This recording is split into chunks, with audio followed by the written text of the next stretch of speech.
إنا أنشأناهن إنشاء فجعلناهن أبكارا عربا أترابا لأصحاب اليمين. Tells us about what he has prepared for us in this villa, in this huge palace, in this tent. And Allah subhanahu wa ta'ala tells us about the Hur al-Ain. How do you even begin to describe the Hur al-Ain? First of all, Allah Azza wa Jal created them with His own hand. Allah subhanahu wa ta'ala created them directly. Now Allah creates directly many things. And Allah subhanahu wa ta'ala creates things indirectly. Indirectly meaning, for example, like us now, we are children, we're born to a mother and father. That's still Allah's creation, but Allah creates us indirectly. But Allah Azza wa Jal has created these hur directly to the, like they say, the best specification, the best possible, you can't imagine. But just to give you an idea of the hur. First of all, this word hur, it means like a maiden or a fair, beautiful woman. And al-ain is the plural of a word which means wide-eyed.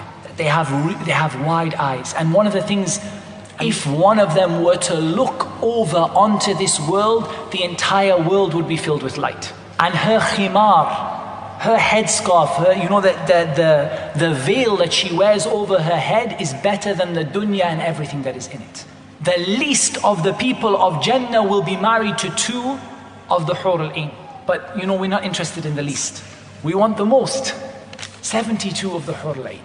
Prepared for who? For the believers, for the people who kept themselves, like we talked about, those people who kept themselves chaste in this dunya. They didn't go out looking, they didn't go out seeking, they didn't go out committing haram.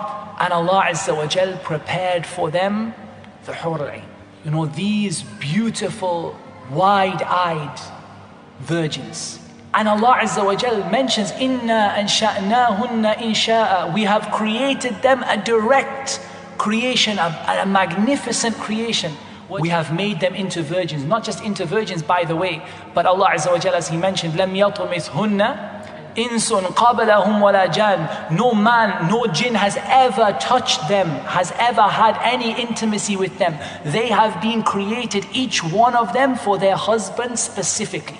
They don't lift their eyes up to any other man. They were made only for this one particular man who is going to be from the people of Jannah. This one individual, custom tailored for this person. And not only that, but he will also be married to his wife, if he has one from the wife, or if he has more than one from the wife of this, or the wives of this dunya that he was married to. And let's not forget the ladies as well, because we shouldn't, sometimes we talk about the hur and talk about the fact that they have this amazing skin that you can see. It's like translucent. You can almost see through it. You can understand what is meant, because you see someone who's very, very fair. If you see sort of a girl who's very, very fair, and you can almost see the veins and the coming through the skin. This woman, we talk about the hur, and then sometimes the sisters start feeling, well, what about us? And we keep saying, don't ever think evil of Allah. Don't ever think that Allah will give you less than you desire. This dunya is a dunya of competition. Alhaakumut takathur. You're always, competing with each other. And, there's competition for love. There's competition for, among co-wives. There's competition. There's a feeling of kind of, sort of people competing against each other and wanting to better one another. That's the meaning of alhaakumut takathur. You're competing against each other, who can be better. But that doesn't exist in Jannah. We've taken this jealousy and this hatred and all of this horrible feeling, we've just taken it out of their hearts. And yes, Allah Azza wa Jalla has told the men about the hur. Why? Because men are men.